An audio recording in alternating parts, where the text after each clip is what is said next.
सभी साथियों को नमस्कार। मैं राहुल गुप्ता आप सबका हार्दिक स्वागत और अभिनंदन करता हूं। यूनिट नंबर 6 के कुछ महत्वपूर्ण टॉपिक्स को लेकर आपके सामने उपस्थित हुआ हूं। टॉपिक्स क्या क्या रहेंगे? एक तो रहेगा ट्रेनिंग लोड, एक रहेगा ओवरलोड, पीरियडाइजेशन और फिर हम कुछ दो भागगामक योग्यताओं का भी अध्ययन करेंगे। कुल प्रश्न 52 है और इन 52 प्रश्नों के अंदर अगर आप ये क्वेश्चन समझ लेते हैं तो आपके इन टॉपिक से आने वाले प्रश्न में कोई भी दिक्कत नहीं आएगी। एक-एक बात को हम यहाँ पर समझेंगे, बहुत बारीकियाँ यहाँ पर रखी गई हैं और उनको समझते हुए हम आगे बढ़ेंगे और तमाम जो यहाँ पर आप क्वेश्चन देखेंगे, तमाम आप जो यहाँ पर कॉन्सेप्ट देखेंगे, वो सारे के सारे कॉन्सेप्ट हमने हरदयाल सिंह जी की जो किताब है, वहाँ से लिए हैं। चलिए भई, क्वेश्चन नंबर 1 की तरफ हम बढ़ते हैं। क्वेश्चन नंबर 1, खेल प्रशिक्षण के संदर्भ में ट्रेनिंग लोड की सबसे सटीक व्याख्या क्या है? हम बात कर रहे हैं ट्रेनिंग स्पोर्ट्स ट्रेनिंग की। तो स्पोर्ट्स ट्रेनिंग के संबंध में ट्रेनिंग लोड की सबसे सटीक व्याख्या क्या है? एक सत्र के दौरान उठाया गया कुल वजन, एक एथलीट पर सुधार को प्रोत्साहित करने के लिए डाला गया शारीरिक और मनोवैज्ञानिक तनाव, प्रशिक्षण सत्र की कुल अवधि, वर्कआउट के बाद अनुभव की जाने वाली थकान। तो ट्रेनिंग लोड को आप कैसे परिभाषित कर सकते हैं? अब देखिए, ये जो चीज और लिखी गई है सारी की सारी, है तो सारी की सारी ट्रेनिंग लोड, लेकिन कौन-सी वो एक बात है जिसके अंदर हर बात को समा ली गई है? ये बात यहाँ पर पूछी जा रही है, तो वो ऑप्शन नंबर बी है, एक एथलीट पर सुधार को प्रोत्साहित करने के लिए डाला गया शारीरिक और मनोवैज्ञानिक तनाव। ये क्या है कि हमारे पास टूर्नामेंट की डिमांड ये है कि हमें टूर्नामेंट तक इस एक स्तर तक आना है और हम यहाँ पर खड़े हैं आज। हमारा स्तर आज के दिन यहाँ है। तो ये जो एक दूरी तय की जाएगी यहाँ पर, ये जो दूरी तय की जाएगी, ये दूरी किसके माध्यम से की तय की जाएगी? ये दूरी किसके माध्यम से तय की जाएगी? ये दूरी जो है वो ट्रेनिंग लोड के माध्यम से तय की जाएगी, शारीरिक और मनोवैज्ञानिक तनाव के माध्यम से दूरी तय की जाएगी। क्वेश्चन नंबर 2, एक एथलीट के प्रदर्शन में सुधार के लिए ओवरलोड का सिद्धांत सकारात्मक अर्थ में क्यों महत्वपूर्ण है? ओवरलोड की हम बात कर रहे हैं और ओवरलोड, अब देखिए ओवरलोड शब्द का प्रयोग कई जगह पर सकारात्मक संदर्भ में होगा, कई जगह पर नकारात्मक में होगा। कि ओवरलोड अधिभार के रूप में जब हम पढ़ेंगे, तो वो एक नेगेटिव एक टर्म है कि जिसके अंदर हम खिलाड़ी को बहुत अधिक कार्य करवा रहे हैं। यहाँ पर ओवरलोड का सिद्धांत या फिर सकारात्मक संदर्भ में इसका क्या अर्थ है, या फिर इसको ऑप्टिमम लोड भी हम कह सकते हैं। प्रदर्शन के वर्तमान स्तर को बनाए रखने के लिए, शरीर को तनाव का आदी बनाकर चोट से बचाने के लिए, शरीर को उसकी वर्तमान क्षमताओं से परे चुनौती देकर अनुकूलन और सुधार को प्रोत्साहित करने के लिए, प्रतियोगिता के मानसिक तनाव को कम करने के लिए। तो ओवरलोड सिद्धांत क्या कहता है कि शरीर को उसकी वर्तमान क्षमताओं की, आज हम जो जानते हैं, आज हम हमारा जो स्तर है, उसे थोड़ा अतिरिक्त हमें क्या करना है, अभ्यास करवाना है। थोड़ा अतिरिक्त अभ्यास करवाएंगे तो शरीर अनुकूलन करेगा, उससे अनुकूलन करेगा, न कि उससे अनुकूलन करेगा जो हम ऑलरेडी जानते हैं। तो यहाँ पर शरीर को उसकी वर्तमान क्षमताओं से परे चुनौती देकर अनुकूलन को और सुधार को प्रोत्साहित करने के लिए ओवरलोड जो है वो खिलाड़ी को किया जाता है, लेकिन ये ऑप्टिमम ओवरलोड किया जाता है। ये ओवरलोड यहाँ पर नकारात्मक संदर्भ वाला नहीं है। ट्रेनिंग लोड, थकान और प्रदर्शन के बीच कारण और प्रभाव क्या है? एक तो बात है ट्रेनिंग लोड, दूसरा थकान फटीग और तीसरा परफॉर्मेंस प्रदर्शन में सुधार के बीच क्या कारण और प्रभाव संबंध है? ट्रेनिंग लोड लागू करने से बिना थकान के सीधे प्रदर्शन में सुधार होता है। थकान ट्रेनिंग लोड का एक अवांछनीय दुष्प्रभाव है जो प्रदर्शन में सुधार को रोकता है। पहले प्रदर्शन में सुधार होता है जिससे एथलीट उच्च ट्रेनिंग लोड और अधिक थकान को संभालने में सक्षम होता है। सही ढंग से लागू किया गया ट्रेनिंग लोड थकान का कारण बनता है जो शरीर की अनुकूलन प्रक्रियाओं को उत्तेजित करता है, जिससे प्रदर्शन में वृद्धि होती है। पूरी की पूरी यहाँ पर अवधारणा आपको समझाई गई है। देखिए यहाँ पर सही उत्तर क्या होगा? डी ऑप्शन यहाँ पर ठीक होगा। पहले आप क्या करेंगे? ट्रेनिंग लोड देंगे।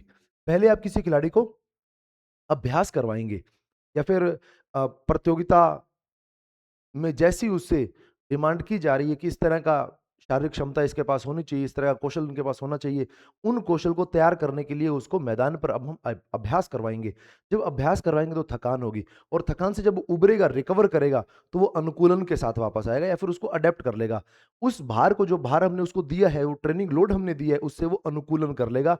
किसकी वजह से? जब वो थकान के अंदर जाएगा और थकान से रिकवर करेगा, तो रिकवर कर लेने पर वो क्या कर लेगा? अनुकूलन या फिर अडैप्टेशन कर लेगा।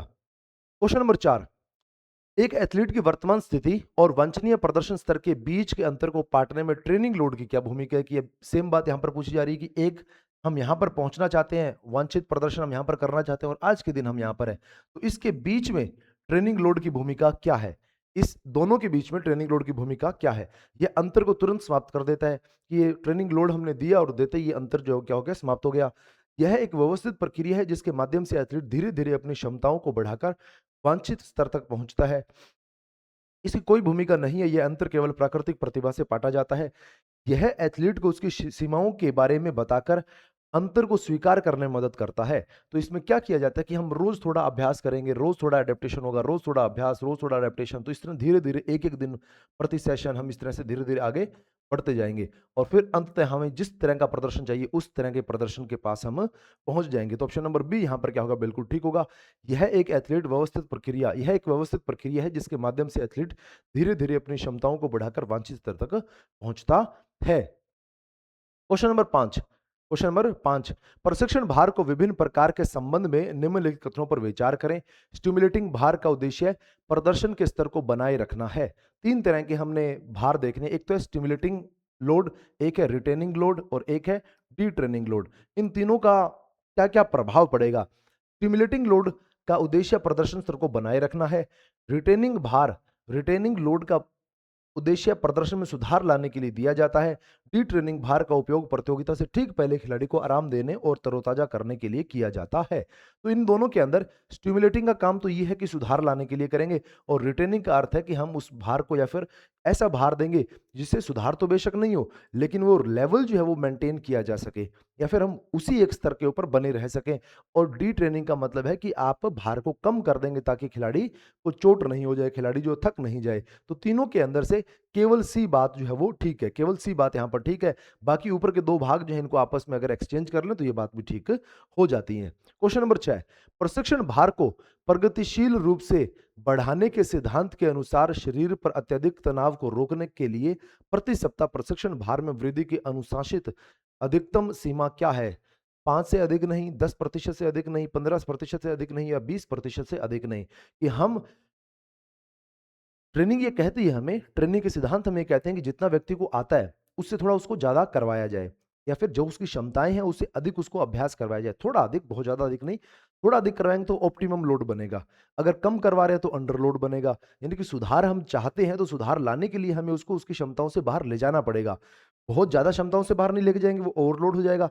लेकिन कुछ क्षमताओं के बाहर तो हम जरूर उसको लेकर जाएंगे। तो यहाँ पर क्वेश्चन के अंदर पूछा जा रहा है कि हम उसको क्षमताओं से बाहर लेकर जाएंगे लेकिन प्रति सप्ताह कितने प्रतिशत से ज्यादा लोड नहीं बढ़ा देना है। ऐसा भी नहीं करना है कि हम एकदम से लोड को बढ़ा दे रहे हैं। तो हमें क्या ध्यान रखना है कि प्रति सप्ताह हम कितना लोड भर ही बढ़ा पाए। तो यहाँ पर ठीक आंसर क्या होगा, बी ऑप्शन यहाँ पर बिल्कुल ठीक होगा कि 10% से अधिक भार हम प्रति सप्ताह नहीं बढ़ाएंगे। क्वेश्चन नंबर 7, प्रशिक्षण प्रक्रिया में लोड रिकवरी और एडेप्टेशन अनुकूलन के बीच अंतर क्या है, बीच संबंध क्या है। एडेप्टेशन सीधे लोड के समानुपाती होता है। जितना अधिक रिकवरी होगी एडेप्टेशन उतना ही धीमा होगा। लोड एक उत्तेजना है, रिकवरी उस उत्तेजना से उबरने की प्रक्रिया है और एडेप्टेशन इस दोनों के परिणाम स्वरूप होने वाला सकारात्मक शारीरिक सुधार है। रिकवरी और एडेप्टेशन स्वतंत्र प्रक्रिया है। एक एथलीट बिना पर्याप्त रिकवरी के भी उच्च लोड के अनुकूलन हो सकता है। एडेप्टेशन केवल तभी होता है जब लोड स्थिर रखा जाए और रिकवरी की अवधि लगातार बढ़ाई जाती है। कौन सी अवधारणा यहां पर ठीक होगी। लोड एक उत्तेजना है, स्टिमुलेट है कि हम शरीर को उत्तेजित करेंगे और उस उत्तेजना के फलस्वरूप फटीग होगी। फटीग के फलस्वरूप फटीग से पार पाने के लिए हम रिकवरी करेंगे और जब रिकवर कर लेगा शरीर तो क्या होगी, अडेप्टेशन होगी। और अडेप्टेशन क्या है, अडेप्टेशन को सुपर कंपनसेशन के नाम से जानते हैं। और सुपर कंपनसेशन का मतलब क्या है कि शरीर के अंदर सकारात्मक सुधार होंगे। क्वेश्चन नंबर 8, प्रशिक्षण में ओवरलोड अधिभार की नकारात्मक स्थिति के बारे में निम्नलिखित कथनों पर विचार करें। ओवरलोड एक अल्पकालीन स्थिति है जो 1 या 2 दिन के कठिन प्रशिक्षण के बाद होती है। यह तब होता है जब एथलीट को लगातार उसकी पुनर्प्राप्ति रिकवरी क्षमता से अधिक प्रशिक्षित किया जाता है। ओवरलोड के परिणाम स्वरूप प्रदर्शन में गिरावट और थकान दीर्घकालीन लक्षण दिखाई देते हैं। ओवरलोड और ऑप्टिमम लोड इष्टतम भार प्रशिक्षण में सुधार के लिए एक ही सकारात्मक अवधारणा का वर्णन करते हैं। 4 यहां पर कॉन्सेप्ट है। पहली बात, ओवरलोड एक अल्पकालीन, ये बात यहां पर गलत होगी। एक दीर्घकालीन स्थिति है कि 1-2 दिन खिलाड़ी को ज्यादा वर्कआउट करवा लिया तो उससे वो नुकसान में नहीं जाएगा। लेकिन हाँ, अगर हम लगातार उसको बहुत ज्यादा अभ्यास करवाते रहे तो उससे हो सकता है कि वो ओवरलोड के अंदर चला जाए या फिर खिलाड़ी उसको रिकवर कर पाने में सक्षम नहीं हो। ये बात बिल्कुल ठीक है, बिल्कुल ये बात जायज है। दूसरी बात यहां पर क्या बोली जा रही है, दूसरी बात यहां पर बोली जा रही है यह तब होता है जब एथलीट को लगातार उसकी पुनर्प्राप्ति रिकवरी क्षमता से अधिक प्रशिक्षित किया जाता है। ये बात बिल्कुल ठीक है, ये बात क्या रहेगी? गलत रहेगी। ये बात क्या रहेगी? गलत रहेगी। ओवरलोड के परिणाम स्वरूप प्रदर्शन में गिरावट और थकान के दीर्घकालीन लक्षण दिखाई देंगे। ये बात भी बिल्कुल ठीक है कि ओवरट्रेन करेंगे। अब ये ओवरट्रेन नकारात्मक वाला है कि ये ओवरट्रेन जब हम करेंगे तो खिलाड़ी के अंदर हमें नुकसान देखने को मिलेंगे। उसके अंदर कुछ ऐसे आप कह सकते हैं कि ऐसे उसके लक्षण दिखाई देंगे कि जो ट्रेनिंग प्रभाव को क्या कर रहे हैं, ट्रेनिंग को खराब करेंगे। ओवरलोड और ऑप्टिमम लोड प्रशिक्षण में सुधार के लिए एक ही सकारात्मक अवधारणा का वर्णन करते हैं, एक का नहीं करते हैं। ओवरलोड तो है नकारात्मक की बहुत ज्यादा, क्षमता से अधिक है लेकिन क्षमता से काफी अधिक, काफी अधिक है ये। और जिससे खिलाड़ी क्या नहीं कर पाएगा? अनुकूलन, या फिर उससे आराम करेगा, रिकवर नहीं कर पाएगा। और यहां से खिलाड़ी रिकवर नहीं कर पाएगा। इष्टतम भार, ऑप्टिमम लोड जो है ना, ये भी अधिक है, लेकिन ये बहुत अधिक नहीं है, ये थोड़ा-सा अधिक है। इससे खिलाड़ी रिकवर कर जाएगा, इससे खिलाड़ी क्या कर जाएगा? रिकवर कर जाएगा। तो ये तो है नकारात्मक चीज़ और ये है सकारात्मक चीज़। तो यहाँ पर ठीक बात है कौन-सी होगी? 2 और 3 यहाँ पर ठीक होगी, तो ए ऑप्शन आपका यहाँ पर ठीक हो जाएगा। अगला क्वेश्चन, क्वेश्चन नंबर 9। यदि कोई एथलीट एक प्रशिक्षण भार के लिए पूरी तरह से अनुकूलित अडैप्टेड हो जाता है और फिर बिना किसी बदलाव के उसी भार के साथ प्रशिक्षण जारी रखता है, तो सबसे संभावित परिणाम क्या होंगे? कि खिलाड़ी ने अभ्यास किया, अभ्यास करने के बाद अनुकूलित हो गया, अनुकूलित होने के बाद उसने उसी अभ्यास को जारी रखा, तो क्या परिणाम हमें देखने को मिलेंगे? एथलीट के प्रदर्शन में तेजी तेजी से सुधार जारी रहेगा, एथलीट ओवरलोड सिंड्रोम का अनुभव करेगा, एथलीट अपनी वर्तमान फिटनेस स्तर को बनाए रखेगा लेकिन कोई और सुधार नहीं होगा, एथलीट की मांसपेशियों की ताकत तुरंत कम हो जाएगी। तो एथलीट अपने स्तर को बनाए रखेगा और आगे और कोई सुधार उसके अंदर नहीं देखा जाएगा। Question number 10। प्रशिक्षण भार के विभिन्न स्तरों के प्रभाव के संबंध में इष्टतम भार ऑप्टिमम लोड का परिणाम क्या होता है? सबसे तेज रिकवरी लेकिन प्रदर्शन में न्यूनतम सुधार, रिकवरी में पूर्ण विफलता और प्रदर्शन में लगातार गिरावट, प्रशिक्षण के बाद प्रदर्शन में अस्थायी गिरावट जिसके बाद पर्याप्त रिकवरी से सबसे अधिक सुधार, सुपर कंपनसेशन होता है, प्रदर्शन में कोई गिरावट नहीं होती, केवल स्थिर सुधार होता है। तो ऑप्टिमम लोड जब दिया जाएगा तो प्रशिक्षण के बाद प्रदर्शन में अस्थायी गिरावट आएगी क्योंकि ये थकान की वजह से, फटीग की वजह से आएगी। और जिसके बाद पर्याप्त रिकवरी दी जाएगी और रिकवरी के बाद सुपर कंपनसेशन होगा, तो व्यक्ति के अंदर क्या होगा? अडेप्टेशन आएगी या फिर अनुकूलन आएगा। धीरे धीरे इनको समझना है, कि ध्यान से इनको समझना है कि क्वेश्चन आपको अगर थोड़ा समय चाहिए तो आप क्वेश्चन पढ़ने के बाद रोक सकते हैं, रोकने के बाद आप एक्सप्लेनेशन यहां पर देख सकते हैं। Question number 11। निम्नलिखित में से कौन से लक्षण अति प्रशिक्षण सिंड्रोम, ओवर ट्रेनिंग सिंड्रोम का संकेत देते हैं? प्रदर्शन में अचानक गिरावट और ऊर्जा की कमी, अनिद्रा, चिड़चिड़ापन और अवसाद जैसे मनोवैज्ञानिक मुद्दे, प्रतिरक्षा में कमी, इम्यूनिटी सिस्टम जो है वो कमजोर हो जाएगा और चोट की घटनाओं में वृद्धि होना, खेल के प्रति उत्साह में वृद्धि और भूख बढ़ना। सभी चीजें हमें देखने को मिलेगी लेकिन खेल के प्रति उत्साह जो है वो कम हो जाएगा और भूख जो है ये भी कम हो जाएगी। तो ये एक ऑप्शन हमारा ठीक नहीं है। बाकी 1, 2 और 3 रहेंगे, क्योंकि ओवर ट्रेनिंग जो है एक नकारात्मक पहलू है और इसका शरीर के ऊपर जो प्रभाव पड़ेगा ना वो भी नकारात्मक पड़ेगा। इसका प्रभाव भी कैसा पड़ेगा? नकारात्मक पड़ेगा। Question number 12। अति प्रशिक्षण ओवर ट्रेनिंग के संदर्भ में निम्नलिखित कथनों पर विचार करें। कथन एक कहता है कि अति प्रशिक्षण केवल अत्यधिक शारीरिक भार और गलत प्रशिक्षण योजना के कारण होता है। कथन 2 कहता है कि एक एथलीट की रिकवरी प्रक्रिया पर सामाजिक और आर्थिक तनाव का कोई महत्वपूर्ण प्रभाव नहीं पड़ता। कथन 3 कहते हैं कि अपर्याप्त नींद और खराब पोषण जैसी जीवन शैली कारक रिकवरी में बाधा डाल सकते हैं और अति प्रशिक्षण में योगदान कर सकते हैं। अब ओवर ट्रेनिंग जो है ना वो केवल केवल और केवल अ, ट्रेनर की गलती से नहीं होंगे, या फिर हम कहें कि केवल कोच ने कोई गलती कर दी उसकी वजह से ओवर ट्रेनिंग सिंड्रोम आपको देखने को मिलेंगे। ओवर ट्रेनिंग का मतलब यही है कि जो उसको अभ्यास करवाया जा रहा है ना उससे वो रिकवर नहीं कर पा रहा है। रिकवर या तो इसलिए नहीं कर पा रहा है कि उसको ट्रेनिंग में लोड बहुत ज़्यादा दिया जा रहा है, या अन्य कारण भी हो सकते हैं कि वो थोड़ा तनाव के अंदर है, वो डिप्रेशन के अंदर है, उसको पैसे की थोड़ी कमी है, घर परिवार में स्थिति ठीक नहीं है, या उसको भोजन जो है अच्छे से नहीं मिल पा रहा है, वो अच्छे से सो नहीं पा रहा है, उसके दोस्त नहीं है, कोई भी कारण हो सकता है। तो यहाँ पर पहली बात ये कि अति प्रशिक्षण केवल अत्यधिक शारीरिक और गलत प्रशिक्षण योजनाओं के कारण होता है, तो ये बात क्या है? गलत है। होता है लेकिन केवल इसी की वजह से होता है, ये हम नहीं कहेंगे। दूसरा, एक एथलीट की रिकवरी प्रक्रिया पर सामाजिक और आर्थिक तनाव का कोई महत्वपूर्ण प्रभाव नहीं पड़ता। ये बात भी गलत है, इसके ऊपर प्रभाव जो है वो बिल्कुल पड़ेगा। कथन 3, अपर्याप्त नींद और खराब पोषण जैसे जीवन शैली कारक रिकवरी में बाधा डाल सकते हैं और अति प्रशिक्षण में योगदान बन सकते हैं। ये तीसरा ऑप्शन बिल्कुल ठीक यहाँ पर रहेगा। तो कौन कौन से कथन यहाँ पर ठीक रहेंगे? केवल 3 नंबर कथन यहाँ पर ठीक रहेगा, केवल 3 नंबर कथन यहाँ पर ठीक रहेगा। Question number 13। एक अति प्रशिक्षित एथलीट के लिए रिकवरी विधि के रूप में क्रॉस ट्रेनिंग की सिफारिश क्यों दी जाती है? अगर मान लीजिए कोई एक खिलाड़ी है ओवर ट्रेनिंग का शिकार होने जा रहा है, ओवर ट्रेनिंग का ओवर ट्रेनिंग का शिकार होने जा रहा है, तो उसको हम क्रॉस ट्रेनिंग करवाने की सिफारिश क्यों देते हैं कि इसको क्रॉस ट्रेनिंग करवाइए। ये एथलीट को अधिक ताकत बनाने के लिए समग्र प्रशिक्षण को बढ़ाता है, प्रशिक्षण भार को बढ़ाता है। यह एक प्रकार का पूर्ण आराम है जिसमें कोई शारीरिक गतिविधि नहीं दी जाती। यह केवल खेल के मानसिक पहलू पर ध्यान केंद्रित करता है, शारीरिक गतिविधि को अनदेखा करता है। यह समग्र फिटनेस बनाए रखते हुए मुख्य खेल में अति उपयोग किए गए मांसपेशी समूह को आराम देने की अनुमति देता है। तो क्रॉस ट्रेनिंग में क्या किया जाएगा कि फिटनेस तो हम अपनी बरकरार रखेंगे, लेकिन जिन मांसपेशियों का हम लगातार उपयोग करते आए हैं या फिर जो ओवर ट्रेन हो रखी है मांसपेशियां, उनको हम कुछ आराम यहां पर दे देंगे। क्वेश्चन नंबर 14, एक क्रिकेट टीम मैच से पहले विपक्षी टीम के बल्लेबाजों की कमजोरियों का विश्लेषण करती है और यह योजना बनाती है कि किस गेंदबाज को किस बल्लेबाज के खिलाफ कब इस्तेमाल किया जाएगा। मैच के दौरान एक अप्रत्याशित बल्लेबाज आक्रामक रूप से खेलने लगता है, जिसके जवाब में कप्तान तुरंत फील्डिंग में बदलाव करता है और एक रक्षात्मक गेंदबाज को ले आता है। कप्तान द्वारा किया गया यह तत्काल बदलाव क्या कहलाएगा? रणनीति, टैक्टिक, टेक्निक या सुपर कंपनसेशन, या फिर super compensation.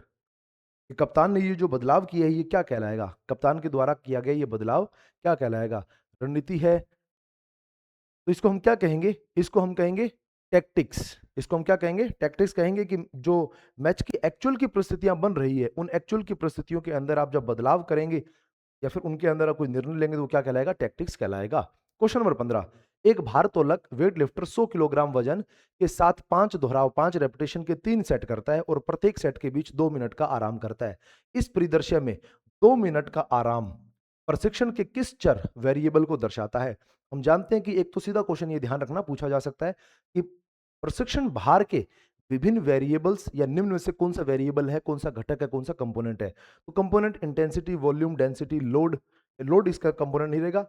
Intensity, volume, density, frequency, quality of movement, ये सारे के सारे क्या रहेंगे? इसके वेरिएबल या फिर चर रहेंगे।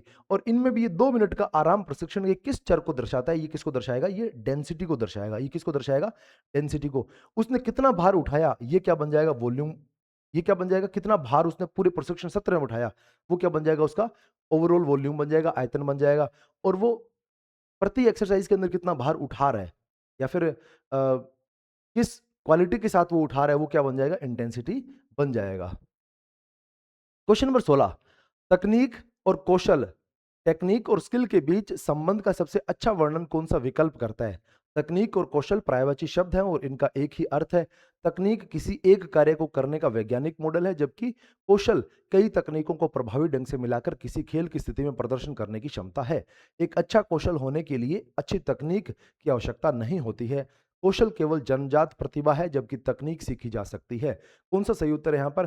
टेक्निक जो है एक वैज्ञानिक मॉडल है, एक साइंटिफिक मॉडल है कि आप कैसे किसी कार्य को कम ऊर्जा लगाकर प्रभावी ढंग से कर सकते हैं। और जब कई तकनीक आपके पास मिल जाएंगी या फिर उनका स्वचलितीकरण हो जाएगा या फिर ऑटोमेटाइजेशन हो जाएगी तकनीक, तो वो क्या बन जाएगी? स्किल बन जाएगी।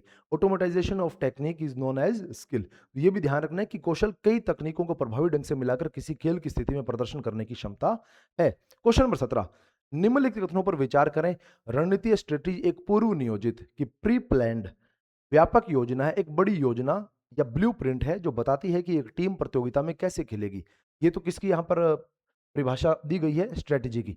उसके बाद है युक्ति, खेल के दौरान बदलती परिस्थितियों के जवाब में रणनीति का वास्तविक क्रियान्वयन है और उसमें किए गए समायोजन है। सही विकल्प का चुनाव करें। केवल एक सही है, केवल दो सही है, एक और दो दोनों सही है, या फिर दोनों के दोनों क्या रहेंगे? गलत रहेंगे। तो इस संबंध में कथन एक भी ठीक है और कथन दो भी ठीक है। स्ट्रेटेजी क्या है? एक लॉन्ग टर्म या फिर एक बड़ी रणनीति है, या फिर एक कह सकते हैं कि एक योजना है, ब्लूप्रिंट है कि कोई टीम कैसा खेलेगी। लेकिन वाकई में धरातल पर क्या उतरता है, क्योंकि खेलों की परिस्थितियां लगातार बदलती रहती हैं। उन बदलती परिस्थितियों के अनुसार हमें हमारे डिसीजन भी चेंज करने पड़ेंगे, और डिसीजन हम जब चेंज करेंगे तो वो क्या कहलाएंगे? टैक्टिक्स कहलाएंगे। क्वेश्चन नंबर 18, प्रशिक्षण में अवधिकालीनता पीरियडाइजेशन का मुख्य उद्देश्य बड़े प्रशिक्षण चक्र को छोटे भागों में विभाजित करना है। इस दृष्टिकोण का प्राथमिक लाभ क्या है? और हम पीरियडाइजेशन के अंदर क्या करेंगे? कुछ भाग के अंदर बांट दें। तैयारी काल में बांट दिया हमने, प्रतियोगिता काल में बांट दिया, संक्रमण काल में बांट दिया, यानी कि preparatory, competition and transitional phase के अंदर हमने पूरी कंप्लीट प्रोसेस को बांट दिया। लेकिन हम ये बांट क्यों रहे हैं? यह सुनिश्चित करना कि एथलीट पूरे वर्ष एक ही तीव्रता से प्रशिक्षण करे। प्रशिक्षण कार्यक्रम को अधिक कठोर और अपरिवर्तनीय बनाना। केवल शक्ति और सहन शक्ति जैसे कुछ चुनिंदा शारीरिक घटकों पर ध्यान केंद्रित करना। प्रदर्शन में किसी भी गड़बड़ी या कमी का शीघ्र पता लगाकर तत्काल सुधार करना, जिससे ओवर ट्रेनिंग को रोका जा सके। तो यहाँ पर डी ऑप्शन क्या रहेगा? बिल्कुल ठीक रहेगा कि हम इसलिए छोटे छोटे भाग में बांटते हैं कि हमें पता लगता रहे कि हम क्या ट्रेनिंग करवा रहे हैं और किस तरह से ट्रेनिंग करवा रहे हैं, और उसके अंदर अगर कोई गड़बड़ हमें नजर आती है तो उसको तुरंत सुधार में लाया जा सके। क्वेश्चन नंबर 19, निम्नलिखित कथनों पर विचार करें और सही विकल्प का चुनाव करें। प्रशिक्षण को नियोजित, प्लान्ड और कंट्रोल्ड प्रोसेस क्यों कहा जाता है? क्रमबद्ध और नियोजित प्रक्रिया क्यों कहा जाता है? कथन 1, प्रत्येक प्रशिक्षण सत्र कि हर ट्रेनिंग सेशन, यहां तक कि एक दिन का अभ्यास भी एक बड़ी दीर्घकालीन योजना का हिस्सा है। प्रशिक्षण की सफलता केवल एथलीट की प्राकृतिक प्रतिभा पर निर्भर करती है, योजना पर नहीं। योजना केवल वार्षिक स्तर मैक्रो साइकिल पर बनाई जाती है, दैनिक सत्रों पर कोई ध्यान नहीं दिया जाता। कौन कौन से कथन यहाँ पर ठीक रहेंगे? तो कथन 2 और 3 दोनों के दोनों क्या रहेंगे? गलत रहेंगे। कथन 1 यहाँ पर क्या रहेगा? ठीक रहेगा कि हम पूरे ट्रेनिंग प्लान को बड़े भाग में, एक हमने मैक्रो के अंदर मैक्रो भाग हमने बनाया, इस मैक्रो के अंदर हम कई मेसोसाइकिल बनाएंगे और कई मेसोसाइकिल जो है इनके अंदर हम पुनः कई सप्ताह रखेंगे और एक सप्ताह के अंदर फिर हम कई ट्रेनिंग सेशन रखेंगे। तो एक भाग जो है ना, ये किसको प्रभावित करेगा? मैक्रो को प्रभावित करेगा, या फिर मैक्रो ही बताएगा कि इस समय हमें क्या करना है, उसी के आधार पर एक ट्रेनिंग सेशन हमारा रहेगा। तो केवल कथन 1 यहां पर सही रहेगा, केवल कथन संख्या 1 यहां पर ठीक रहेगा। क्वेश्चन नंबर 20, एक कोच 4 सप्ताह के प्रशिक्षण के बाद एक एथलीट का परीक्षण करता है और पाता है कि प्रदर्शन में सुधार की बजाय गिरावट आई है। अवधिकालीनता के सिद्धांतों के अनुसार कोच को तत्काल क्या कदम उठाना चाहिए? एथलीट को प्रदर्शन में सुधार होने तक 6 महीने तक उसी योजना पर टिके रहने के लिए कहना। प्रशिक्षण भार लोड को तुरंत दुगना कर देना ताकि तेजी सुधार हो सके। पिछले महीने की प्रशिक्षण गतिविधियों, आहार और अन्य कारकों की समीक्षा करके उस तत्व की पहचान करना जो नुकसान पहुंचा रहा है और उसे समायोजित या हटा देना। यह निष्कर्ष निकालना कि एथलीट खेल के लिए उपयुक्त नहीं है और प्रशिक्षण बंद कर देना। कि अगर हमने देखा, हम छोटे छोटे खंडों के अंदर बांट रहे हैं और हमने देखा कि पिछले महीने जो अभ्यास किया उसका कोई खास परिवर्तन नहीं आया, या फिर उससे हम नुकसान के अंदर गए हैं, तो कोच क्या करेगा कि पिछले सप्ताह या पिछले महीने हमने जो भी कार्य किए हैं उन सब का वो रिकॉर्ड देखेगा कि हमने क्या ऐसा काम किया, क्या नया काम किया जिसकी वजह से ये नुकसान हम उठा रहे हैं, और उसके अंदर तुरंत वो क्या करेगा? समायोजन करने का प्रयास करेगा। ऑप्शन नंबर सी यहां पर क्या हो जाएगा? ठीक हो जाएगा। फिर इसी काम के लिए हम छोटे छोटे खंड के अंदर इसको बांट रहे हैं। अवधिकालीनता पीरियडाइजेशन को अपनाने के 2 प्रमुख कारण क्या बताए गए हैं? सही समय पर चरम प्रदर्शन, टॉप फॉर्म हासिल करना और ओवर ट्रेनिंग सिंड्रोम से बचना। केवल एक ही प्रकार के कौशल का बार-बार अभ्यास करवाना और प्रशिक्षण में विविधता को खत्म करना। प्रशिक्षण को कम चुनौतीपूर्ण बनाना और एथलीट को अधिक आराम देना। प्रशिक्षण की लागत को कम करना और उपकरणों पर निर्भरता को समाप्त करना। तो यहाँ पर क्या सही ऑप्शन रहेगा? क्या 2 प्रमुख कारण रहेंगे? एक तो सही समय पर टॉप फॉर्म के अंदर आ जाना, और दूसरा ओवर ट्रेनिंग सिंड्रोम की हम ज्यादा अभ्यास नहीं कर लें, या फिर इतना अभ्यास नहीं कर लें खिलाड़ी रिकवर नहीं कर पाए। उन दोनों के ऊपर निगरानी रखना है या फिर इन दोनों के अंदर बैलेंस बनाकर चलना है। क्वेश्चन नंबर 22, मैक्रोसाइकिल, मेसोसाइकिल और माइक्रोसाइकिल के बीच संबंध क्या है? ये तीनों स्वतंत्र प्रशिक्षण योजनाएं हैं जिनका एक दूसरे से कोई संबंध नहीं है, ये बात गलत है। मैक्रोसाइकिल वार्षिक योजना को मेसोसाइकिल कुछ सप्ताह के ब्लॉक में विभाजित किया जाता है, और मेसोसाइकिल को आगे माइक्रोसाइकिल साप्ताहिक योजना में विभाजित किया जाता है। माइक्रोसाइकिल सबसे लंबी प्रशिक्षण अवधि है जबकि मैक्रो साइकिल सबसे छोटी है। एक कोच इनमें से केवल एक प्रकार के साइकिल का उपयोग कर सकता है, तीनों का एक साथ नहीं कर सकता। अब यहां पर क्या बात है कि मैक्रो जो है 3 से लेकर 12 महीने, मेजो जो है वो 3 से लेकर 6 वीक्स, और अगर हम बात करें माइक्रो माइक्रो जो है वो 3 से लेकर 10 दिन या फिर 10 डेज। तो ये 3 चक्र इस तरह से बनेंगे और इन तीनों का उपयोग एक साथ किया जाएगा, और तीनों एक दूसरे के भाग बनेंगे। सबसे पहले बड़ा भाग कौन बनेगा? मैक्रो। मैक्रो के अंदर खूब सारे क्या रहेंगे? मैसो रहेंगे। इन मैसो के अंदर खूब सारे क्या रहेंगे? माइक्रो, और माइक्रो के अंदर ट्रेनिंग सेशंस रहेंगे। तो बी ऑप्शन यहां पर क्या रहेगा? बिल्कुल ठीक रहेगा। बाकी सारे के सारे ऑप्शन क्या रहेंगे? गलत रहेंगे। एथलीट प्रशिक्षण में अवधिकालीनता का एथलीट प्रशिक्षण में अवधिकालीनता का एथलेटिक प्रशिक्षण में अवधिकालीनता का प्रमुख लक्ष्य क्या है? पूरे वर्ष प्रशिक्षण की मात्रा को अधिकतम करना, चोट के जोखिम को कम करते हुए एक विशिष्ट समय पर चरम प्रदर्शन टॉप फॉर्म को प्राप्त करना, केवल कौशल विकास पर ध्यान केंद्रित करना, शारीरिक कंडीशनिंग पर नहीं, एथलीट को लगातार चरम प्रदर्शन की स्थिति में बनाए रखना। तो हम अवधिकालीनता को क्यों कर रहे हैं? क्योंकि चोट के जोखिम को कम करते हुए विशिष्ट समय पर, जिस समय हमारी प्रतियोगिता है उस समय पर हम क्या कर पाएं? टॉप फॉर्म गेन कर पाएं। क्वेश्चन नंबर 24, अवधिकालीनता के किस चरण में मुख्य ध्यान एक मजबूत आधार बनाने और सामान्य गामक योग्यता, मोटर एबिलिटीज को विकसित करने पर होता है? कि कब हम ये प्रयास करते हैं कि किस समय, या फिर हमने जो 3 भाग पढ़े हैं, जिसके अंदर एक कंपटीशन फेज़ है, एक ट्रांजिशनल फेज़ है और एक प्रिपरेटरी फेज़ है। इन तीनों के अंदर वो कौन-सा भाग है जिसके अंदर आधार निर्माण किया जाएगा, जिसके अंदर कंडीशनिंग फेज़ जिसको कहा जाएगा, तो वो किसको कहा जाएगा? तैयारी काल को कहा जाएगा। एक प्रशिक्षण योजना के संक्रमण काल ट्रांजिशनल फेज को क्यों क्यों आवश्यक माना जाता है? और ये जो भाग आप यहाँ पर देख रहे हैं, ट्रांजिशन फेज, इसका क्या महत्व है? नई उच्च तीव्रता वाली प्रशिक्षण विधियों को पेश करने के लिए, प्रतियोगिता काल के दौरान प्राप्त चरम प्रदर्शन को बनाए रखने के लिए, अगली प्रतियोगिता के लिए तुरंत अधिकतम तीव्रता से तैयारी शुरू करने के लिए, शारीरिक और मनोवैज्ञानिक पुनर्प्राप्ति रिकवरी की अनुमति देने के लिए, जिससे ओवर ट्रेनिंग और चोट को रोका जा सके। डी ऑप्शन यहाँ पर बिल्कुल ठीक रहेगा कि हम क्यों ट्रांजिशन फेज में जाते हैं? हम ट्रांजिशन फेज में इसलिए जाते हैं तो क्योंकि हम ये प्रयास करते हैं कि खिलाड़ी को आराम दिया जाए, क्योंकि वो अभी प्रतियोगिता काल से आ रहा है और प्रतियोगिता काल के अंदर इंटेंसिटी खूब हाई रही है, तो उसको आराम देने के लिए हम ये प्रयास कर रहे हैं। क्वेश्चन नंबर 26, अवधिकालीनता के चरणों के बारे में निम्नलिखित कथनों पर विचार करें। तैयारी काल आमतौर पर वार्षिक प्रशिक्षण योजना का सबसे छोटा चरण है। तैयारी काल अमूमन वार्षिक प्रशिक्षण योजना का सबसे बड़ा चरण है, छोटा नहीं है, सबसे बड़ा चरण है, सबसे बड़ा चरण रहेगा। प्रतियोगिता काल का उद्देश्य है प्रदर्शन के उच्चतम स्तर को प्राप्त करना और बनाए रखना। ये बात बिल्कुल ठीक है कि प्रतियोगिता काल में हम टॉप फॉर्म को गेन करना चाहेंगे और उसको मेंटेन करना चाहेंगे। संक्रमण काल में पुनर्प्राप्ति के लिए प्रदर्शन में एक नियोजित अस्थायी कमी शामिल होती है। ये बात बिल्कुल ठीक है कि हम हमारी इंटेंसिटी और वॉल्यूम दोनों को गिराएंगे और हम केवल और केवल क्या करेंगे? आराम करने पर ध्यान केंद्रित करेंगे। उपरोक्त में से कौन से कदम ठीक है? 2 और 3 यहाँ पर ठीक है, ए क्या रहेगा? गलत रहेगा।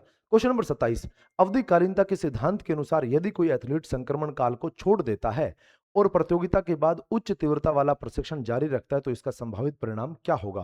चोट और ओवरट्रेनिंग सिंड्रोम का बढ़ता जोखिम, प्रदर्शन में एक तीव्र और स्थायी वृद्धि, अगले सत्र के लिए आधार का अधिक कुशल विकास, कई महीनों की विस्तृत अवधि के लिए शीर्ष फॉर्म बनाए रखने की क्षमता होगी। लेकिन होगा क्या?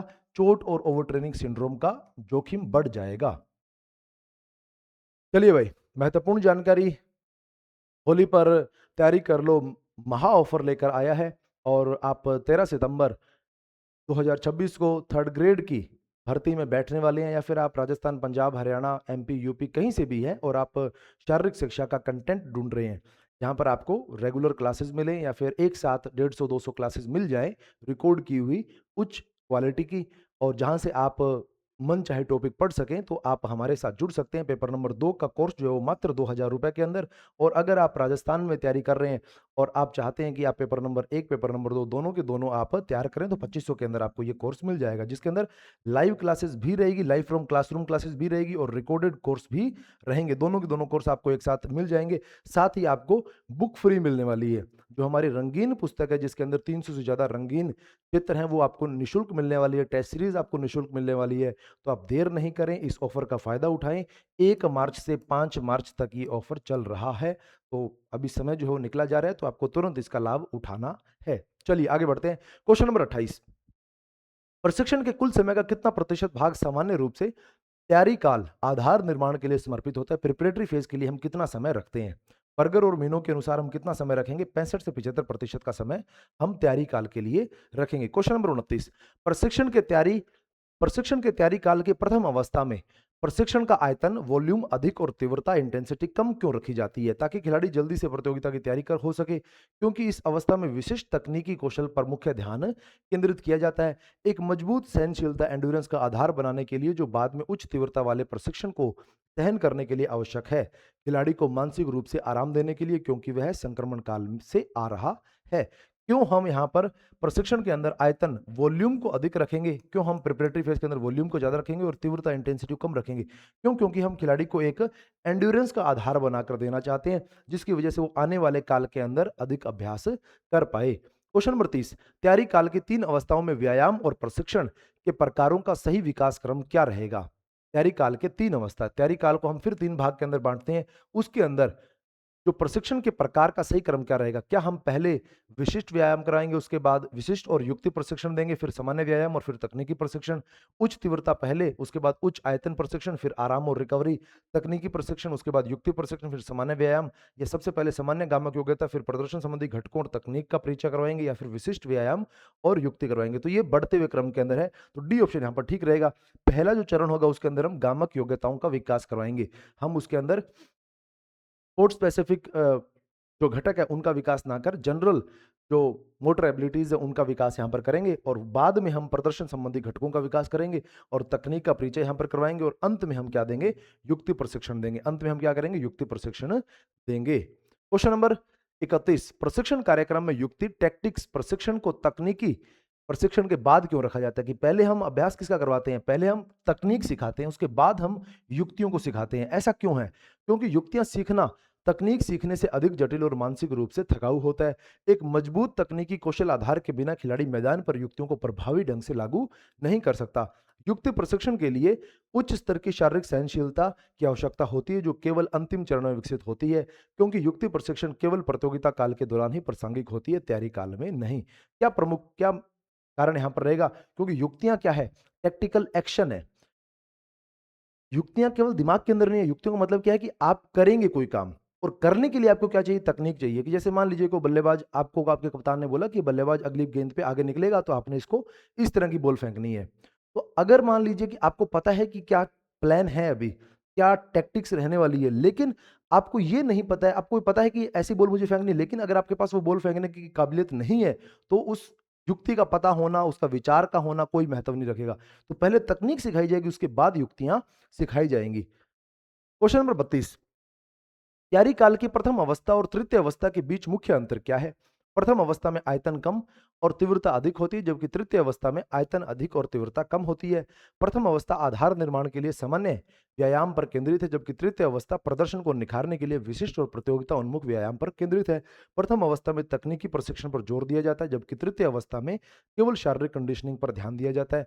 प्रथम अवस्था का लक्ष्य खिलाड़ी को चरम प्रदर्शन पर लाना है, जबकि तृतीय अवस्था का लक्ष्य उसे चोट से उबारने में मदद करना है। बी ऑप्शन यहाँ पर ठीक रहेगा।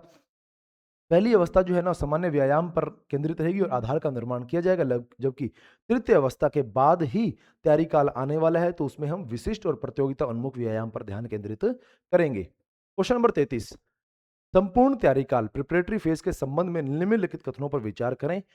प्रशिक्षण भार ट्रेनिंग लोड हमेशा रैखिक रूप से बढ़ता है, जिसमें कोई गिरावट नहीं होती है।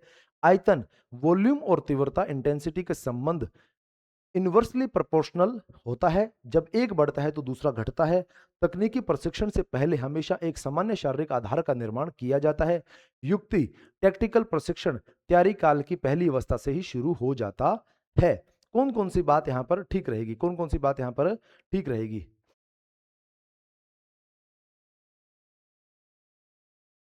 कौन कौन सी बात यहाँ पर ठीक रहेगी संपूर्ण तैयारी काल प्रिपरेटरी फेज के अंदर? तो प्रिपरेटरी फेज के अंदर टैक्टिक्स जो है वो इसका तैयारी काल की पहली अवस्था शुरू हो जाता है, ये बात बिल्कुल गलत है। तो 4 नंबर ऑप्शन हमारा क्या रहेगा यहाँ पर? गलत रहेगा। उसके बाद तकनीकी प्रशिक्षण से पहले एक सामान्य शारीरिक आधार का निर्माण किया जाता है, ये बात बिल्कुल ठीक है। आयतन वॉल्यूम और तीव्रता इंटेंसिटी का संबंध जो है ना वो क्या है? इन्वर्सली प्रोपोर्शनल होता है, जब एक बढ़ता है तो दूसरा आमतौर पर घटता है, ये बात भी बिल्कुल ठीक है।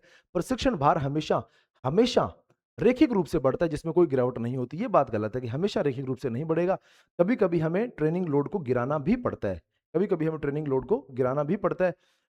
हमें होल्ड करना पड़ता है कई बार हमें क्या करना पड़ता है? होल्ड करना पड़ता है। तो 2 और 3 क्या रहेंगे? ठीक रहेंगे। क्वेश्चन नंबर 34, एक क्रिकेट टीम विश्व कप से पहले अपने तैयारी को बेहतर बनाने के लिए बिल्डअप प्रतियोगिता में भाग लेने का निर्णय लेती है। इन प्रतियोगिताओं का सबसे महत्वपूर्ण उद्देश्य क्या है? छोटी केवल छोटी टीमों के खिलाफ खेलकर आत्मविश्वास बढ़ाना, मुख्य प्रतियोगिता की परिस्थितियों के अनुकूल होना और अपनी रणनीतियों का परीक्षण करना, नए और अनुभवहीन खिलाड़ियों को अंतर्राष्ट्रीय अनुभव प्रदान करना, प्रतियोगिता काल की अवधि को कृत्रिम रूप से बढ़ाना। क्या करना है यहाँ पर? कि हम बिल्डअप प्रतियोगिता में भाग क्यों लेते हैं? ताकि हम हमारी रणनीति का जायजा ले सकें और हम उन परिस्थितियों के अनुकूलन हो सकें। कि जैसे मान ली इंग्लैंड की टीम अगर एशिया के अंदर कोई विश्व कप हो रहा है, तो इंग्लैंड की टीम भारत, पाकिस्तान, श्रीलंका या फिर बांग्लादेश में जाकर कोई सीरीज खेल लेगी 2-4 मैच की, तो वो कंडीशन से क्या हो जाएंगे? थोड़े परिचित हो जाएंगे। क्वेश्चन नंबर 35, टॉप फॉर्म की अवधारणा के संबंध में निम्नलिखित में से कौन सा कथन सबसे सटीक है? टॉप फॉर्म के संबंध में कौन सी बात यहाँ पर ठीक है? एक खिलाड़ी पूरी प्रतियोगिता काल के दौरान लगातार टॉप फॉर्म में रह सकता है। टॉप फॉर्म का अर्थ है कि खिलाड़ी अपनी व्यक्तिगत सर्वश्रेष्ठ उपलब्धि का कम से कम 95 से 97% प्रदर्शन कर रहा है। एक बार टॉप फॉर्म हासिल करने के बाद इसे बिना किसी विशेष प्रयास के महीनों तक बनाए रखा जा सकता है। टॉप फॉर्म केवल एक ही बार प्रशिक्षण चक्र में प्राप्त किया जा सकता है। क्या बात यहाँ पर ठीक रहेगी? कि बी ऑप्शन यहाँ पर ठीक रहेगा। टॉप फॉर्म का अर्थ है खिलाड़ी अपनी व्यक्तिगत सर्वश्रेष्ठ उपलब्धि का कम से कम 95 से 97% प्रदर्शन कर रहा है, तो उसको हम टॉप फॉर्म की श्रेणी के अंदर रखेंगे। क्वेश्चन नंबर 36, एक एथलीट को टॉप फॉर्म प्राप्त करने के लिए सामान्य रूप से कितनी बिल्डअप प्रतियोगिता की आवश्यकता होती है और इन प्रतियोगिताओं को किस क्रम में व्यवस्थित किया जाना चाहिए? 1 से 2 प्रतियोगिता सबसे कठिन प्रतियोगिता को शुरू करते हुए 8 से 10 प्रतियोगिता किसी भी क्रम के अंदर हो सकती हैं, 4 से 6 प्रतियोगिता बढ़ती हुई कठिनाई के क्रम में, या जितनी संभव हो उतनी प्रतियोगिताएं बिना किसी विशिष्ट क्रम के। तो कितनी प्रतियोगिता इसको आवश्यक रहेगी? 4 से 6 प्रतियोगिता उसको टॉप फॉर्म गेम करने के लिए खेलनी पड़ेगी, और ये बढ़ते हुए क्रम के अंदर होनी चाहिए कि मुश्किल इसमें लगातार बढ़ती हुई चली जाए। क्वेश्चन नंबर 37, एक प्रशिक्षण चक्र की प्रारंभिक अवस्था प्रिपरेटरी फेज की तुलना प्रतियोगिता अवस्था कंपटीशन फेज में वॉल्यूम और इंटेंसिटी का संबंध कैसा होता है? वॉल्यूम और इंटेंसिटी, अब यहां पर पूछ किसके रहे हैं हम? प्रतियोगिता की अवस्था के अंदर हम पूछ रहे हैं कि यहां पर ट्रेनिंग और वॉल्यूम और इंटेंसिटी कैसी रहेगी। वॉल्यूम और इंटेंसिटी दोनों उच्च होते हैं।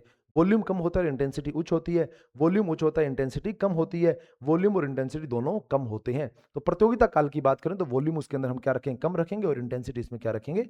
हाई रखेंगे। तो बी ऑप्शन यहां पर क्या हो जाएगा आपका? बिल्कुल ठीक हो जाएगा। क्वेश्चन नंबर 38, टेपरिंग की अवधारणा का सबसे अच्छा वर्णन क्या है और इसका प्रदर्शन पर क्या प्रभाव पड़ता है? टेपरिंग है क्या? प्रतियोगिता से ठीक पहले प्रशिक्षण की मात्रा, वॉल्यूम और तीव्रता इंटेंसिटी दोनों को बढ़ाना, जिससे प्रदर्शन में वृद्धि होती है। प्रतियोगिता से ठीक पहले प्रशिक्षण की तीव्रता इंटेंसिटी को रणनीतिक रूप से कम करना, जिससे खिलाड़ी को तरोताजा होने और चरम प्रदर्शन तक पहुंचने में मदद मिलती है। पूरे प्रशिक्षण चक्र के दौरान एक समान तीव्रता बनाए रखना, जिससे प्रदर्शन स्थिर रहता है। प्रतियोगिता के बाद प्रशिक्षण को पूरी तरह से बंद कर देना, जिससे संक्रमण काल कहा जाता है। तो टेपरिंग का अर्थ क्या है? कि प्रतियोगिता से पहले इंटेंसिटी और वॉल्यूम दोनों को कम कर देना। और दोनों को कम करने से होगा क्या? दोनों को कम करने से हमें क्या लाभ या फिर क्या वहां पर इफेक्ट पड़ेगा? वहां पर इफेक्ट ये पड़ेगा कि खिलाड़ी जो है वो रिफ्रेश हो जाएगा, वो तरोताजा हो जाएगा, वो अपनी ऊर्जा बहुत ज्यादा व्यय नहीं कर रहा है। लेकिन हम बहुत ज्यादा लंबे समय तक भी इसको जारी नहीं रख पाएंगे। ये केवल प्रतियोगिता से कुछ समय पहले की ही बात रहेगी। क्वेश्चन नंबर 39, एक टेनिस खिलाड़ी को एक वर्ष में 2 ग्रैंड स्लैम टूर्नामेंट के लिए अपने प्रदर्शन को चरम पर ले जाने की आवश्यकता है। उसे किस प्रकार की अवधिकालीनता पीरियडाइजेशन का उपयोग करना चाहिए? एकल अवधिकालीनता, तिहरी अवधिकालीनता, दोहरी अवधिकालीनता, या फिर चक्रीय अवधिकालीनता? तो किसका प्रयोग वो करेगा? 2 बार उसको टॉप फॉर्म पर जाना है, तो दोहरी अवधिकालीनता का प्रयोग वो करेगा। क्वेश्चन नंबर 40, गामक योग्यताओं की प्रकृति के संबंध में निम्नलिखित कथनों पर विचार करें। गामक योग्यताएं केवल प्रशिक्षण और अभ्यास के माध्यम से विकसित की जा सकती हैं और इनका आनुवंशिकता से कोई संबंध नहीं है। कुछ योग्यताएं जैसे गति काफी हद तक आनुवंशिक होती है, जबकि अन्य जैसे सहनशीलता को प्रशिक्षण द्वारा महत्वपूर्ण रूप से बेहतर बनाया जा सकता है। एक खिलाड़ी में एक ही समय में कई गामक योग्यताएं जैसे गति, शक्ति, सहनशीलता हो सकती हैं। तो पहली बात यहाँ पर गलत है। गामक केवल प्रशिक्षण और अभ्यास के माध्यम से विकसित की जा सकती हैं, इसका आनुवंशिकता से कोई संबंध नहीं। ये बात गलत है, आनुवंशिकता का भी रोल भी रहेगा। दूसरी बात यहाँ पर कि कुछ योग्यताएं जैसे स्पीड आनुवंशिक होती है, और तीसरी बात यहाँ पर कि एक समय में एक खिलाड़ी के पास कई गामक योग्यता हो सकती है। तो एक गलत है और 2 और 3 यहां पर क्या रहेंगे? ठीक रहेंगे। क्वेश्चन नंबर 41, गामक योग्यताओं को गामक कौशल सीखने और उनमें कुशल होने के लिए आधार या नींव क्यों माना जाता है? गामक योग्यताओं को, मोटर एबिलिटीज को, गामक कौशल मोटर स्किल को सीखने और उनमें कुशल होने के लिए आधार या नींव क्यों माना जाता है?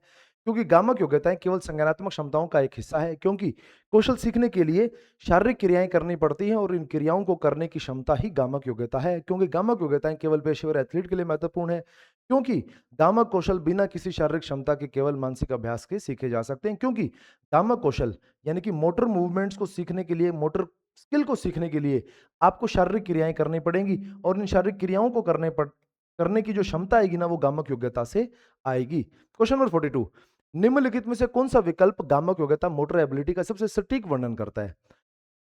किसी कार्य का विश्लेषण और मूल्यांकन की मानसिक क्षमता, किसी विशिष्ट खेल की तकनीक को सीखने और याद करने की प्रक्रिया, शारीरिक गतिविधि को करने की अंतर्निहित इनहेरेंट और विकसित की गई सामान्य क्षमता जो कौशल सीखने का आधार बनती है, केवल मांसपेशियों को आकार और शरीर की संरचना। सी ऑप्शन यहां पर ठीक रहेगा। ये आनुवंशिक अंतर्निहित भी हो सकती हैं और ये पर्यावरण से या फिर अभ्यास करके भी विकसित की जा सकती हैं। Question number 43। Question number 43। एक पावर लिफ्टर एक ही प्रयास 1 रेपिटेशन में अपने द्वारा उठाए जा सकने वाले अधिकतम भार को सफलतापूर्वक उठाता है। यह किस प्रकार की शक्ति का प्रदर्शन है? शक्ति के अंदर कई प्रकार हो सकते हैं। ये कौन सी प्रकार की शक्ति है कि जहां पर पावर लिफ्टर एक ही प्रयास में एक रेपिटेशन में अपने द्वारा उठाए जा सकने वाले अधिकतम भार को सफलतापूर्वक उठाता है? तो ये कौन से प्रकार की पावर या फिर शक्ति है, या फिर ये स्ट्रेंथ है कौन से प्रकार की? विस्फोटक शक्ति। विस्फोटक शक्ति या फिर एक्सप्लोजिव स्ट्रेंथ जो है वो स्पीड प्लस स्ट्रेंथ से बनी है।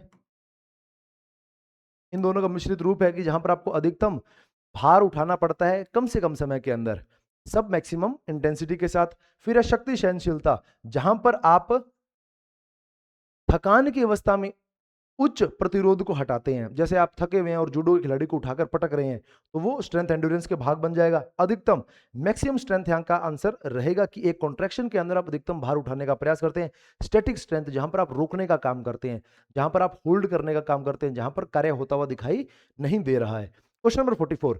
खेलों में एक एथलीट को किन विभिन्न प्रकार के प्रतिरोधों का सामना करना पड़ता है जिनके विरुद्ध शक्ति का उपयोग किया जाता है? केवल उपकरण का भार जैसे कि भाला या फिर गोला, केवल विपक्षी खिलाड़ी द्वारा लगाया गया बल, केवल एथलीट का अपना शरीर का भार या फिर एथलीट का अपना भार, विपक्षी खिलाड़ी का बल, उपकरण का भार और घर्षण जैसे कारक। डी ऑप्शन, ये सभी के सभी क्या रहेंगे? खिलाड़ी के ऊपर बल लगाएंगे, बल आरोपित करेंगे और इन बल से बचने के लिए हम क्या करेंगे? शक्ति का प्रयोग करेंगे। Question number 45। सहनशीलता, एंड्योरेंस और शक्ति के बीच मौलिक अंतर क्या है? बेसिक डिफरेंस क्या है? सहनशीलता प्रतिरोध के विरुद्ध कार्य करती है, जबकि शक्ति थकान के विरुद्ध कार्य है। प्रतिरोध का मतलब रेजिस्टेंस, और थकान यानी कि फटीग। सहनशीलता थकान के विरुद्ध कार्य है, जबकि शक्ति प्रतिरोध के विरुद्ध कार्य है। दोनों का उपयोग मांसपेशी द्वारा प्रतिरोध को पार करने के लिए किया जाता है। सहनशीलता केवल हृदय और फेफड़ों पर निर्भर करती है, जबकि शक्ति केवल मांसपेशियों पर। तो बी, सहनशीलता एंड्योरेंस थकान के विरुद्ध कार्य है, थकान के विरुद्ध कार्य करने की हमारी क्षमता है, और शक्ति प्रतिरोध के विरुद्ध कार्य करने की हमारी क्षमता है। Question number 46। एक एथलीट को सहनशीलता के विभिन्न प्रकारों को विकसित करने के लिए सबसे तार्किक और प्रगतिशील क्रम क्या है? कि हम गतिविधि के हिसाब से 3 प्रकार के एंड्योरेंस हरदयाल सिंह जी की किताब के अंदर बताए गए हैं और उनका क्रम क्या रहेगा। सबसे पहला, अब यहां पर आप ऑप्शन देख रहे हैं सारे के सारे। सबसे पहले हम किसको डेवलप करेंगे? सबसे पहले हम बेसिक एंड्योरेंस डेवलप करेंगे, जो क्या होगा? एरोबिक होगा। जो एरोबिक होगा, 30 मिनट से ज्यादा की गतिविधियां यहां पर हम करेंगे, बहुत स्लो पेस के ऊपर। फिर है जनरल, ये एरोबिक प्लस एनारोबिक दोनों हो सकता है, लेकिन इसके अंदर कोई स्पेसिफिक हम कह सकते हैं गतिविधि हो, ऐसा नहीं है। रोजमर्रा की गतिविधियां यहां पर रहेंगी। फिर है स्पेसिफिक, ये गेम स्पेसिफिक रहेगी, जिसके अंदर एरोबिक हो सकता है, एनारोबिक हो सकता है, और इन दोनों को मिश्रित किया हुआ भी हो सकता है। तो ए ऑप्शन यहां पर आपका ठीक रहेगा। Question number 47। सहनशीलता को मापने के लिए 1 मिनट में सिटअप परीक्षण का उपयोग किस विशिष्ट उद्देश्य के लिए किया जाता है? पूरे शरीर की एरोबिक क्षमता को मापने के लिए, पैरों की मांसपेशियों की शक्ति को मापने के लिए, पेट की मांसपेशियों की सहनशीलता को मापने के लिए, या फिर शरीर के लचीलेपन का आंकलन करने के लिए किया जाता है। तो सिटअप्स का प्रयोग जो है वो किस भाग, 1 मिनट में कितने सिटअप किए जा सकते हैं, ये अभ्यास, ये परीक्षण किस विशिष्ट उद्देश्य के लिए किया जाता है, फिर किसकी सहनशीलता को मापने के लिए किया जाता है? ये पेट की मांसपेशियां, एब्डोमिनल मसल की मांसपेशियां जो है, एब्डोमिनल मसल जो है, उनकी एंड्योरेंस को मापने के लिए किया जाता है। Question number 48। एंड्योरेंस के प्रकार के संबंध में निम्नलिखित कथनों पर विचार करें। बेसिक एंड्योरेंस को अन्य सभी प्रकार के एंड्योरेंस का आधार माना जाता है। बिल्कुल ठीक बात है ये। सामान्य एंड्योरेंस में केवल एरोबिक गतिविधियां शामिल होती है, इसके अंदर एरोबिक और एनरोबिक दोनों शामिल होती है। और विशिष्ट एंड्योरेंस एक खिलाड़ी को थकान की स्थिति में तकनीक और रणनीति लागू करने में सक्षम बनाता है। ठीक बात है ये कि ये विशिष्ट एंड्योरेंस है, जो विशिष्ट परिस्थितियां जो खेल की हैं उनके अंदर आपको अभ्यास करने में सक्षम बनाता है। ठीक बात ये है। तो 2, 1 और 3 यहां पर क्या रहेगा? ठीक रहेगा। 1 और 3 यहां पर ठीक रहेगा। डी ऑप्शन यहां पर बिल्कुल ठीक है। Question number 49।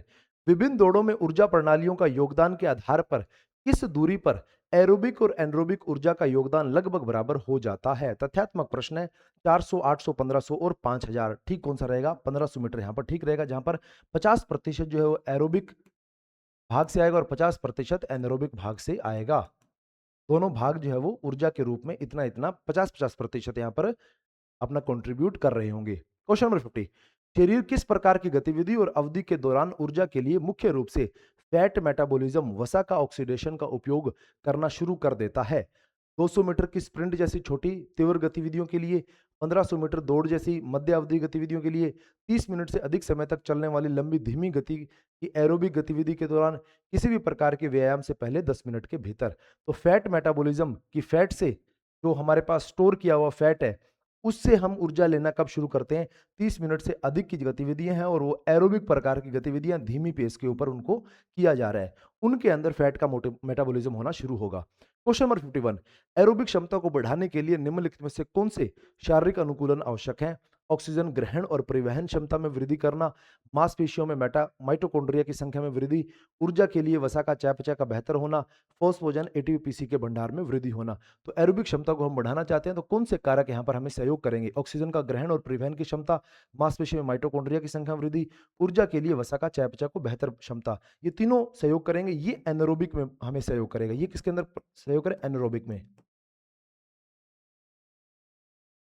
ये किसके अंदर? एनारोबिक के अंदर। तो 1, 2 और 3 आपके ठीक उत्तर हो जाएंगे। क्वेश्चन नंबर 51 के साथ हमारी क्लास यहाँ पर पूर्ण हुई और 51 क्वेश्चन आपने ट्रेनिंग के देखे और मुझे लगता है कि बहुत अच्छी क्वालिटी के क्वेश्चन सारे के सारे थे, जिसके अंदर पीरियडाइजेशन और लोड, ओवरलोड, इन टॉपिक को आपने ठीक ढंग से समझा होगा, ठीक ढंग ढंग से आपने इनके बारे में अध्ययन किया होगा।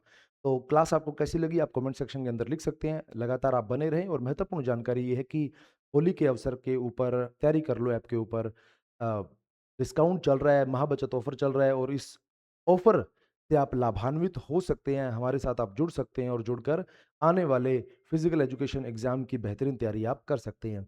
कक्षा को देखने के लिए, हमारे साथ जुड़ने के लिए बहुत-बहुत धन्यवाद। लगातार अध्ययन करते रहें।